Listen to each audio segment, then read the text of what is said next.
Hello, my name is Sam Lam, and in this lecture, we're going to talk about using bedside ultrasound to diagnose pyloric stenosis in the pediatric population. The objectives of this lecture are to describe the equipment and patient setup for bedside ultrasound diagnosis of pyloric stenosis, to demonstrate the typical ultrasound appearance of pyloric stenosis, to review the published literature on diagnosis of pyloric stenosis by ultrasound, and to discuss the potential pitfalls of ultrasound diagnosis of pyloric stenosis. Hypertrophic pyloric stenosis, or pyloric stenosis for short, refers to the hypertrophy of the circular muscle of the pylorus, leading to gastric outlet obstruction. It is an acquired disorder, so infants are never born with it, and usually presents between 2 to 12 weeks of age. The exact etiology is uncertain, but risk factors include male sex, family history of pyloric stenosis, and erythromycin use. Textbook presentations of pyloric stenosis include projectile non-bilious vomiting, palpable olive in the epigastrium, visible gastric hyperperistalsis, and hypochoremic alkalosis. But as we all know from our clinical experience, few kids with pyloric stenosis follow this classic textbook presentation.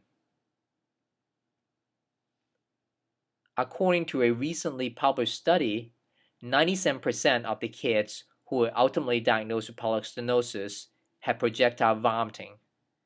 That actually seemed a little too high to me, as I have certainly seen more than a few who presented with non-projectile vomiting. In addition, they also found that only 13.6% of the children with pyloric stenosis have a palpable olive, and only 10% of them were found to have a hypochoremic alkalosis. Now, these numbers seem to be quite a bit lower than what was quoted in the older studies. Perhaps this might be due to our declining physical exam skills, or just that more of these kids are diagnosed early.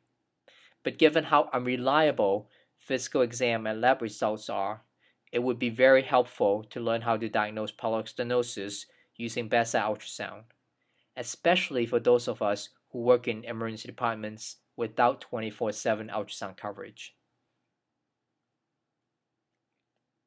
The preferred ultrasound probe used to diagnose pediatric pyloric stenosis is a high-frequency probe in a range of 5 to 10 megahertz, because most of the anatomical structures we're interested in are rather shallow. In most cases, this would mean using an ultrasound probe with a flat footprint on the machine. Nevertheless, some of the images in the following slides were obtained using a specialized curvilinear pediatric high-frequency probe. In order to find a pylorus on ultrasound, you need to locate the gallbladder and look medially to it. Alternatively, you can locate the fluid-filled stomach and follow it distally. And personally, I think this is the easiest approach. If you're still having trouble orienting yourself sonographically, anatomically, the pylorus is lateral and anterior to the aorta and superior mesenteric artery, so you can use them as additional landmarks. If you have tried locating pylorus using all these landmarks and are still unable to find it, a trick you can try is to roll the child into a right lateral decubital position and start feeding him. As the stomach fills with the hypoechoic fluid mixed with the slightly hyperechoic air bubbles, you should be able to follow it distally to the pylorus.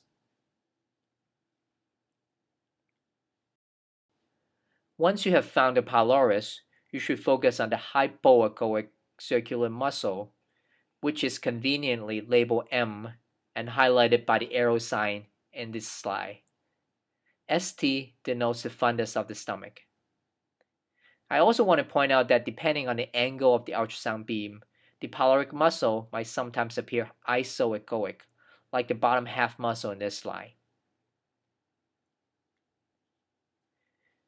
The pyloric channel, composed of gastric mucosa, is the hyperechoic area between the muscles and is highlighted by the blue line in this slide. On the short axis or transverse view, the pylorus would have a target-like appearance.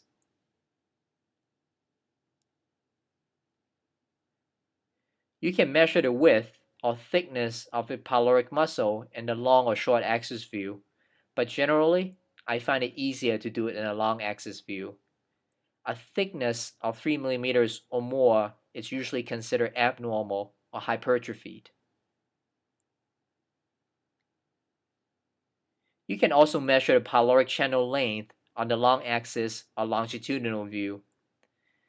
There's some variation in the definition of abnormal channel length according to the radiology literature, but anything greater than 18 millimeters should be considered abnormal.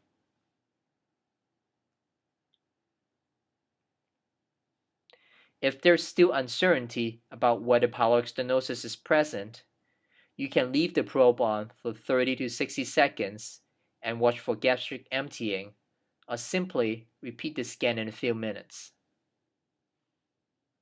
Pyloric stenosis will have very poor or no gastric emptying. In the radiology literature, ultrasound has been found to be 97 to 100% sensitive and 99 to 100% specific for diagnosis of pyloric stenosis in experienced hands. In addition, a couple of studies have reported that surgeons with limited training in ultrasound were able to diagnose pyloric stenosis with 100% accuracy in a selected patient population. There have been case series and review articles published on emergency bedside ultrasound diagnosis of pyloric stenosis. However, so far there has not been a published clinical trial on the accuracy of emergency physician performed bedside ultrasound in diagnosing pyloric stenosis in children. Next, we're going to talk about the potential pitfalls of using ultrasound to diagnose pyloric stenosis at the bedside. Because ultrasound by its nature is operator dependent, false positives and false negatives tend to be higher in the hands of an inexperienced operator. For example, if the pyloric muscle is measured at a tangential instead of a perpendicular section, it can give a false positive result. An over-distended stomach can displace the pylorus posteriorly and give a false negative result. Temporary spasm of the pyloric muscle, known as pylorospasm, can also mimic pyloric stenosis. Most authors report that pylorospasm have muscle thickness and channel length that are within normal limits, or at most marginal, though there have been reports to the contrary.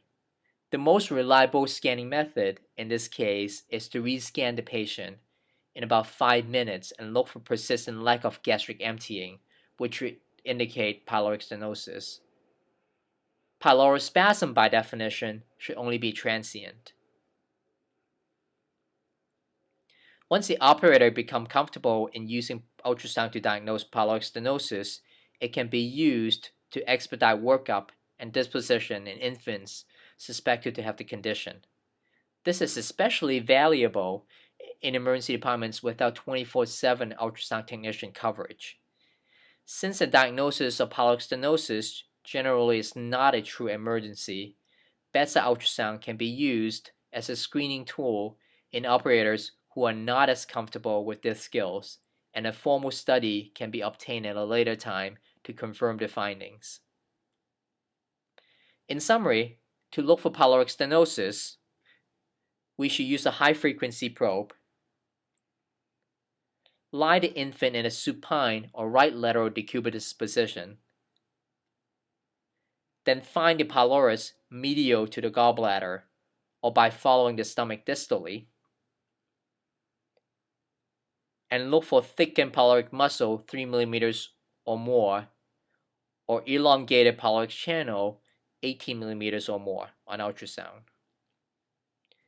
This concludes the lecture, but please feel free to contact me for any questions.